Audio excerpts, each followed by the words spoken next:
하나님 말씀은 창세기 49장 27절부터 33절까지 보겠습니다. 교독하겠습니다. 베냐민은 물어뜯는 일이라 아침에는 빼앗은 것을 먹고 저녁에는 움킨 것을 나누리로다. 이들은 이스라엘의 12지파라. 이와 같이 그들의 아버지가 그들에게 말하고 그들에게 축복하였으니 곧 그들 각 사람의 분량대로 축복하였더라. 그가 그들에게 명하여 이르되 내가 내 조상들에게로 돌아가리니 나를 햇사람 에브론의 밭에 있는 굴에 우리 선조와 함께 장사하라. 이 굴은 가나안 땅 마므레 앞 막벨라 밭에 있는 것이라.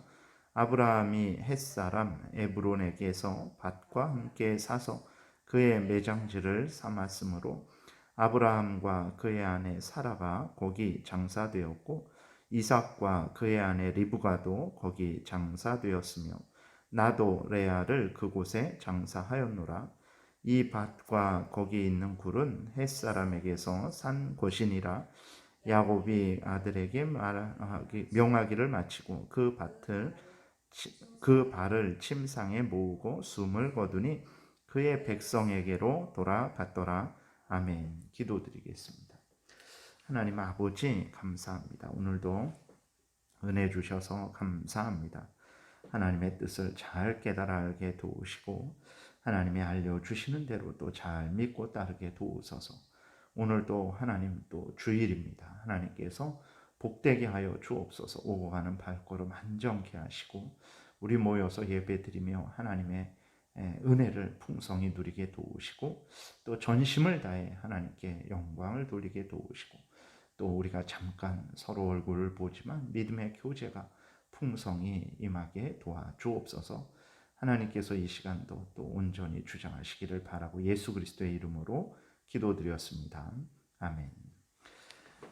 오늘은 이제 베냐민에 대해서 또 야곱이 하나님의 뜻을 선언하고 있습니다. 27절에 보게 되니까 베냐민은 물어뜯는 일이라 아침에는 빼앗은 것을 먹고 저녁에는 움킨 것을 나누리로다 라고 이렇게 기록이 되어 있어요. 그래서 이게 무슨 의미인지에 대해서 좋은 의미인지 나쁜 의미인지 이렇게 서로 두 가지 해석이 있긴 합니다. 그러나 일반적으로 봤을 때에 이제 베냐민 지파의 성격과 또 습관을 그렇게 나타내는 것으로 보고 있습니다. 그래서 물어뜯는 일이라 아침에는 빼앗은 것을 먹고 저녁에는 움킨 것을 나누리로다 라는 이 말씀이 베냐민 지파가 이제 약탈을 통해서 살아가는 데 있어서 약탈을 통해서 살아가는 것을 나타내는 말씀으로 그렇게 보고 있습니다. 그 다음에 이제 야곱이 자신의 행한 모든 말들은 하나님의 축복이었다라고 이렇게 기록이 되어 있어요. 28절에 이들은 이스라엘의 12지파라. 이와 같이 그들의 아버지가 그들에게 말하고 그들에게 축복하였으니 곧 그들 각 사람의 분량대로 축복하였더라 라고 이렇게 기록이 되어 있어요. 그러나 우리가 아직까지 살펴본 것처럼 오늘 또 27절에 베냐민에 대해서는 물어뜯는 일이라. 이게 인간적으로 들었을 때 이게 무슨 말씀일까? 왜 이렇게 많은 그러한 동물도 있지만 왜 물어뜯는 일이라고 그렇게 말씀을 하실까? 그것을 통해서 이제 베냐민 지파의 또 성격, 습관 이것을 나타내는데 그렇게 이제 뭐 좋게 열심히 성실하게 일해서 그렇게 먹고 살아가는 것이 아니라 약탈을 통해서 살아가는 것을 나타낸다고 한다면 이게 그 정말 축복이 될 수 있을까? 그리고 또 우리가 앞에서 살펴본 것처럼 르벤이나 시몬, 레위 같은 경우는 하나님으로부터 큰 징벌을 받게 되는 것을 보게 되거든요. 그런데 이러한 것들이 어떻게 하나님의 축복이라고 말을 할 수 있을까? 우리가 이렇게 생각을 할 수 있어요. 그러나 앞에서도 말씀을 드렸지만 하나님께서 징계를 주시고 책망을 하시는 그 목적이 이유가 무엇입니까?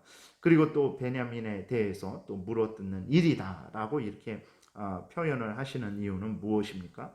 하나님께서 이들에게 하나님의 뜻을 알려주어서 그 하나님의 뜻을 듣고 그들이 죄를 회개하고 돌이켜서 깨어서 하나님의 영광을 위하여 삶을 살게 하시려는 목적으로 징계하시고 또 책망하시고 또 자신의 특성에 대해서 알려주시는 것입니다. 그렇기 때문에 이 모든 말씀들은 각자에게 각 지파에게 복이 되는 말씀인 거예요. 그래서 잘못을 행한 그러한 개인이나 또 지파는 그 하나님의 징벌의 말씀을 듣고 자신의 죄를 돌아보고 회개하고 이후로 이제 더욱 죄에 대해서 경계하는 거죠. 그리고 자신의 어떤 못된 그러한 습성에 대해서 하나님께서 미리 알려주셨을 때 그것을 듣고는 하나님 앞에서 정말 더 조심하고 경계하는 거죠. 하나님의 바른 말씀을 따라서 하나님 앞에서 바르게 삶을 살아갈 수 있는 그러한 계기가 되는 것입니다. 그렇기 때문에 이 모든 말씀들은 오늘 그 기록되어 있는 대로 축복의 말씀이라는 것을 우리가 분명히 확인하게 됩니다. 오늘 우리들도 마찬가지입니다. 하나님이 주시는 모든 말씀들을 다 복으로 받아야 된다는 것을 분명히 기억을 해야 되는 것입니다. 오늘날의 문제는 무엇입니까? 예를 들어서 신명기 28장에 보게 되면 앞부분에 들어가도 복을 받고 나가도 복을 받고 모든 일을 할 때마다 복을 받는다라는 말씀이 있죠. 그리고 그 뒷부분에 보게 되면 이후로는 나가도 저주를 받고 들어가도 저주를 받는 모든 일을 할 때마다 저주를 받는 그러한 경고가 들어 있어요. 그러니까 사람들이 어떻게 합니까? 신명기의 그 부분을 설교할 때에 이제 앞부분만 설교를 하는 거죠. 그 뒷부분은 설교를 하지 않는 거예요. 축복된 부분만 설교를 하는 거예요. 다른 말씀들도 마찬가지죠. 레위기는 좀 이렇게 우리의 현실과 별로 동떨어진 것처럼 그렇게 느낍니다. 지루해하고 그 레위기 읽는 것을 별로 이렇게 우리에게 복이 되는 말씀으로 안 들어요. 그리고 이제 내 영혼이 잘된 같이 육신이 강건하고 범사가 잘 되기를 원한다. 이런 것은 아주 너무너무 좋아하는 거예요. 이러한 부분들은 아주 매우 잘못되었다라는 것을 우리가 분명히 기억해야 됩니다. 하나님의 모든 말씀, 창세기 1장부터 계시록 22장까지의 모든 말씀들이 다 우리를 복되게 하시는 말씀이라는 것을 우리가 분명히 기억을 해야 됩니다. 축복의 말씀은 우리에게 힘과 위로와 용기와 소망을 주는 거죠. 그리고 또 반대로 저주의 말씀은 우리로 하여금 깨어있게 하고 경계하게 하고 죄를 미워하게 하고 또 우리 자신이 잘못했을 때 회개하게 하고 돌이키게 하고 하나님을 더 의지하게 하는 말씀들입니다. 축복의 말씀이나 저주의 말씀이나 모든 말씀은 우리를 위한 말씀으로 우리가 분명히 믿어야 되는 거예요. 그러나 많은 그리스도인들이 그 어떤 앞에서 말씀드렸던 대로 말 그대로 축복의 말씀만 좋아하고 자기에게 조금이라도 해가 되고 희생을 요구하고 또 고난에 대해서 그렇게 이야기하는 말씀들에 대해서는 별로 받아들이지 않고 아멘하지 않고 그것을 복으로 여기지 않는다면 그것은 하나님을 잘못 오해하고 있는 것이고 성경을 잘못 사용하고 있는 것이라는 것을 깨달아 알아야 되는 것입니다. 복된 말씀이면 표현 자체가 복된 말씀이면 복된 말씀으로 우리에게 복된 말씀이고 또 그것이 저주의 말씀이면 또 저주의 말씀으로서 우리에게 복된 말씀이라는 것을 우리가 분명히 그렇게 믿고 기억해야 되겠습니다. 그 다음에 이제 그 야곱은 자신이 한 모든 그 축복은 하나님의 뜻 가운데 되어진 것임을 밝히고 있어요. 그 부분에 각 사람의 분량대로 축복하였다라고 이렇게 기록이 되어 있는 것을 보게 됩니다. 즉 하나님이 정해 주신 대로 축복했다라는 것입니다. 오늘 우리들도 우리들의 형편 사정 생김이 다 다르고 또 여러 가지 고향이 다르고 지금 사는 형편이 다르고 모든 것들이 다 달라요. 그랬을 때 이러한 모든 것들이 우연히 이렇게 된 것이냐 아니면 내가 열심히 하고 저 사람은 열심히 하지 않아서 그렇게 된 것이냐 아닙니다. 우리 인간적인 눈으로는 우연히 된 듯이 보이고 인간적인 눈으로는 내가 잘나서 내가 지혜로워서 그렇게 된 것으로 보이지만 절대 그렇지 않습니다. 살아계신 하나님이 우리 각자에게 주신 것이라는 것을 우리가 분명히 기억을 해야 되는 것입니다. 그래서 내가 잘났기 때문에, 내가 뭐 더 하나님의 영광을 드러낼 것이기 때문에 하나님이 나에게 더 큰 축복을 주신 것 절대로 아닙니다. 하나님이 나에게는 이런 복을, 또 다른 이에게는 저런 복을 하나님의 뜻대로, 하나님이 정한 분량대로 주신 것이라는 것을 기억을 해야 됩니다. 그래서 적게 받았다고 비참해해서는 안 됩니다. 물론 그것이 게으르고 나태함으로 인한 결과라면 회개하고 돌이켜야 되죠. 그러나 성실히 열심히 일했는데도 그러한 경우라면 이것이 바로 하나님이 나에게 주신 분복이구나. 근데 이러한 가운데에서도 하나님의 영광을 드러내라고 하나님이 나에게 말씀을 하시는 거구나 라고 생각하고, 그러한 자리에서도 기뻐하고 즐거워하고 하나님께 영광을 돌려야 되고, 많이 받은 사람은 내가 누구보다도 잘났지, 내가 누구보다도 지혜롭지라는 절대로 아주 말도 안 되는 교만한 마음을 품어서는 안 됩니다. 하나님이 다 아무런 차이도 없죠. 그런데 하나님이 나에게 더 많이 주셨으면 왜 더 주셨겠습니까? 교만한 마음을 갖고 아주 편안한 삶을 살라라고 주셨겠습니까? 그러지 않습니다. 그 많이 받은 하나님, 많이 주신 하나님께 정말 더 하나님께 영광을 돌리고, 또 많이 받았으니까 더 하나님을 위해서 일하라고 주신 거예요. 더 시간적으로 더 기회를 주셨고, 물질적으로 더 기회를 주셨고, 육신적으로 더 기회를 주셨으면 그 주신 것을 가지고 더 하나님을 위하라는 것입니다. 근데 오늘날의 많은 그리스도인들은 그 하나님이 더 주신 것을 가지고 자기만을 위합니다. 물질도 자기만을 위해 쓰고, 시간도 자기만을 위해 쓰고, 예를 들어서 건강도 자기만을 위해 쓰는, 마치 그 하나님이 주신 것은 나를 위해 주신 것인데 받을 만하니까 그렇게 된 거 아닌가라는 생각을 가지고 자기만을 위해서 사용하는데 절대로 잘못되었다라는 것을 우리가 인식하고, 주신 하나님을 위해서, 하나님의 영광을 위해서, 또 믿는 성도들, 형제 자매들을 위해서, 또 나아가서 믿지 않는 자들을 위해서도 주신 것을 올바로 사용해야 된다는 것을 우리가 기억해야 되겠습니다. 29절부터 33절을 보면, 그가 그들에게 명하여 이르되 내가 내 조상들에게로 돌아가리니 나를 햇사람의 에브론의 밭에 있는 굴에 우리 선조와 함께 장사하라. 이 굴은 가나안 땅 마므레 앞 막벨라 밭에 있는 것이라. 아브라함이 햇사람 에브론에게서 밭과 함께 사서 그의 매장지를 삼았으므로 아브라함과 그의 아내 사라가 거기 장사되었고, 이삭과 그의 아내 리브가도 거기에 장사되었으며, 나도 레아를 그곳에 장사하였노라. 이 밭과 거기 있는 굴은 햇사람에게서 산 것이니라.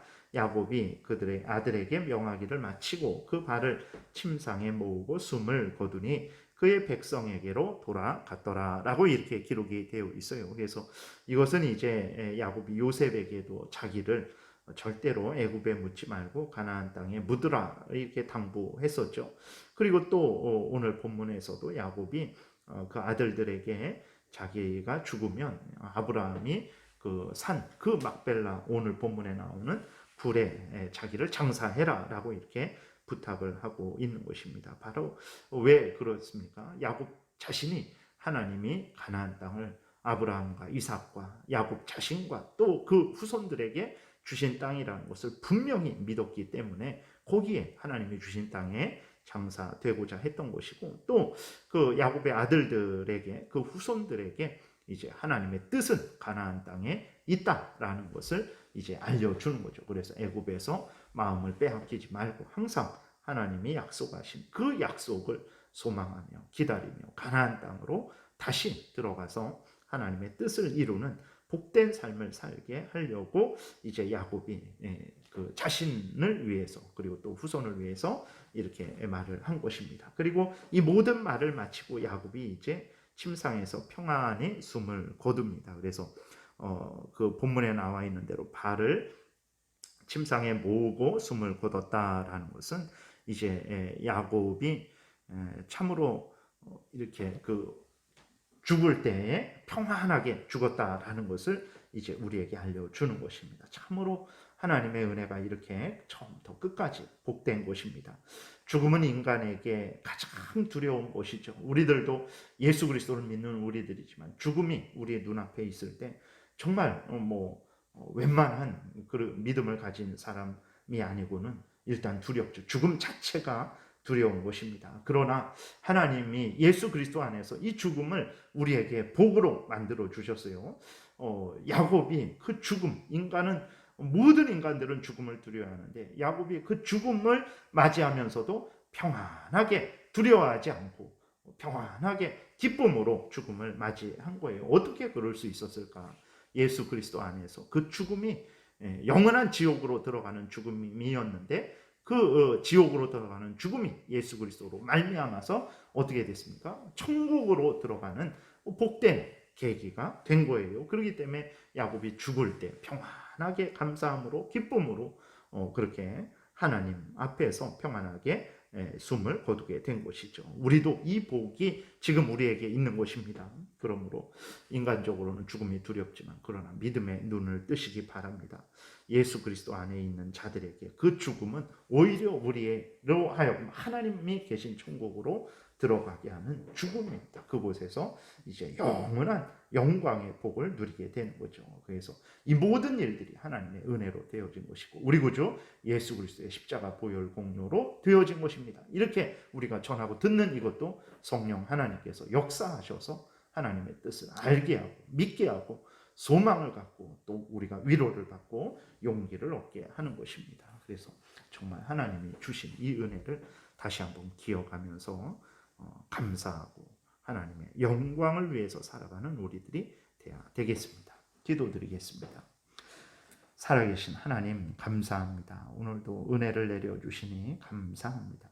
우리가 무엇이간데 이 모든 말씀들을 다 기록하셔서 하나님의 뜻을 우리에게 알려주시고 우리로 하여금 이 수천 년이 지난 지금 시대에도 하나님을 경외하고 하나님의 뜻대로 살아가게 하시는지요.